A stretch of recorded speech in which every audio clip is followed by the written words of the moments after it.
Galera, sejam bem-vindos aqui. Informações, fechamento de mercado, dia 23/1/2025. Vou acompanhar aqui como é que foi o fechamento de hoje, mercado. Vamos embora aqui. Vale mais. Enquanto você dorme, o mundo não para. E o mercado financeiro também não para. Enquanto a bolsa aqui não abre, o seu café da manhã é aqui com a gente. O que deve entrar no radar? Para onde o mercado pode ir? As respostas que vocês procuram estão prontas, logo pela manhã. Morning Call, de segunda a sexta, às 7 da manhã.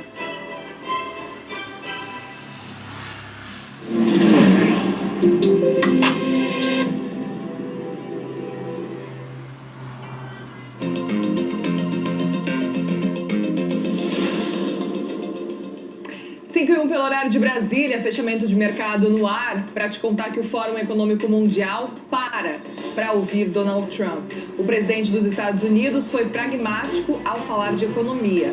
Primeiro vieram as críticas a Joe Biden. Trump disse que o ex-presidente perdeu o controle da inflação e das fronteiras. O republicano também disse que vai conversar com a Arábia Saudita e a Organização dos Países Exportadores de Petróleo para reduzir o preço do petróleo. Ele afirmou ainda que o Congresso americano vai aprovar o maior corte de impostos da história do país. E a figura de um Trump mais moderado, que faz elogios ao presidente chinês Xi Jinping, repercutiu nos mercados. Por aqui, o dólar caiu e chegou a ser cotado abaixo de R$ 5,90. E ainda em Davos, o discurso de outro presidente chamou a atenção. Javier Milei, que o mundo voltou a abraçar a Argentina, disse que o mundo voltou a abraçar a Argentina e que o país passou a ser um exemplo mundial de responsabilidade fiscal.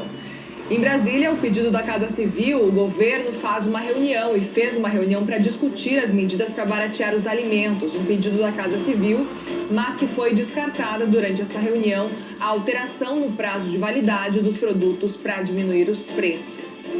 Eu sou Muriel Porfiro, hoje é quinta-feira, dia 23 de janeiro. Começa agora o fechamento de mercado.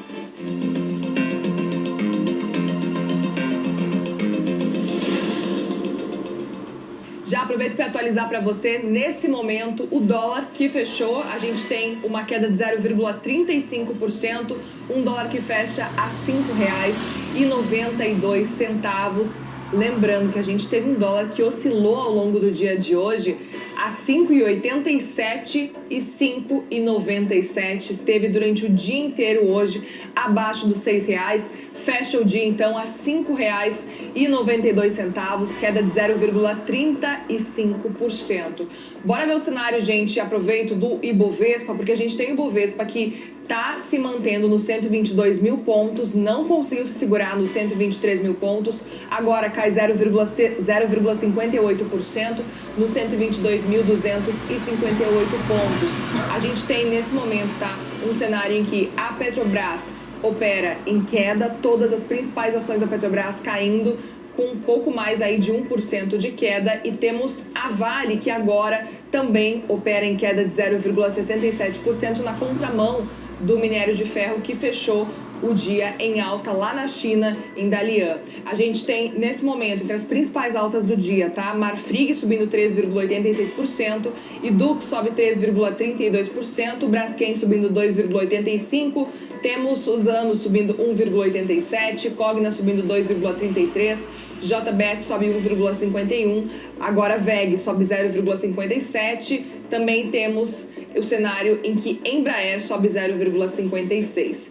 Entre as principais quedas, gente, a gente tem quedas de MRV caindo 5,70%, Petro Recôncavo caindo 4,70%, Grupo Natura caindo 4,63%, Minerva caindo quase 5%, temos Pão de Açúcar caindo 4,53%, Automob 3,23%, Brava caindo 3%, temos Raízen caindo 2,60%, PetroRio caindo 2,69% e IRB Brasil caindo em torno de 1%. Esse é o cenário.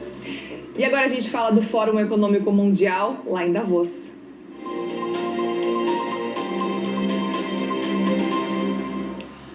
O presidente dos Estados Unidos, Donald Trump, discursou hoje no Fórum Econômico Mundial por lá e de forma virtual. O Trump usou pragmatismo, polêmicas e deixou recados aí aos parceiros internacionais. Claro que o nosso enviado especial, âncora e analista de economia, o Fernando Nakagawa, conta os detalhes pra gente. Donald Trump escolheu o Fórum Econômico Mundial na Suíça para o seu primeiro discurso para um público não americano. Nesse discurso, Trump repetiu velhas crenças, fez várias bravatas, mas foi relativamente pragmático quando a gente pensa especialmente na economia. Durante esse discurso, Trump criticou muito o seu antecessor, Joe Biden. Disse, por exemplo, que a política ambiental dele é uma baboseira. Trump também se vangloriou de muita coisa. Disse, por exemplo, que a guerra na faixa de Gaza acabou basicamente graças a ele e ao esforço da equipe dele. Também disse que vai atuar para reduzir problemas americanos. Por exemplo, mencionou que um decreto vai acabar com a inflação, reduzir os preços na economia americana. Também fez críticas ao Federal Reserve, o Banco Central dos Estados Unidos, e diz que quer juros menores. Também mencionou que vai conversar com a Arábia Saudita para reduzir os preços do petróleo. Trump é um empresário muito bem sucedido e liberal na economia. E ele sabe que não é um decreto que vai reduzir os preços da economia, derrubar a inflação, e que ele pode até tentar convencer a Arábia Saudita, mas os preços do petróleo, a principal commodity do planeta, só caem mesmo com duas palavras: ou com maior oferta, ou com menor demanda.